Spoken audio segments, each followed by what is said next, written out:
இந்த விசேஷ நாட்களில் வந்துட்டு நம்ம வீட்டுக்கு தேவைப்படுற பூக்கள் எல்லாமே நம்ம தோட்டத்திலே பறிச்சுப்போம். நம்ம தோட்டத்தில் வந்து நிறைய பூக்கள் இருக்குது, அதாவது ரோஜா செடிகள் நிறைய இருக்குது.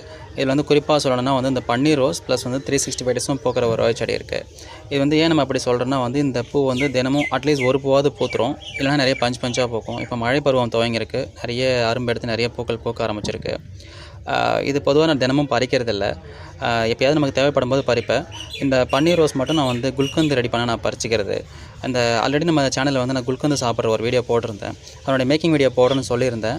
இந்த பன்னீர் ரோஸ் நிறைய பூக்கள் பூக்கும்போது வந்து நம்ம அந்த வீடியோவை நம்ம கண்டிப்பாக பார்க்கலாம்.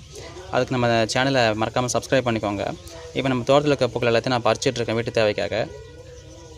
எல்லாத்தையும் பறித்து கலெக்ட் பண்ணியாச்சு. இந்த பூக்கள் எல்லாத்தையும் நான் வந்து வாடாமல் இருக்குன்னு சொல்லிட்டு நான் தண்ணியில் போட்டு வச்சுருக்கேன். நம்ம யூஸ் பண்ணுற வரைக்கும் அந்த பூக்கள் வந்து ஃப்ரெஷ்ஷாக அப்படியே இருக்கும். தொடர்ந்து நம்ம தோட்டத்தில் வர வீடியோக்கள் வந்து நீங்கள் பார்க்கணுன்னா நம்ம சேனலை மறக்காமல் சப்ஸ்கிரைப் பண்ணிக்கோங்க, ஃபாலோ பண்ணுங்கள், சப்போர்ட் பண்ணுங்கள். நன்றி.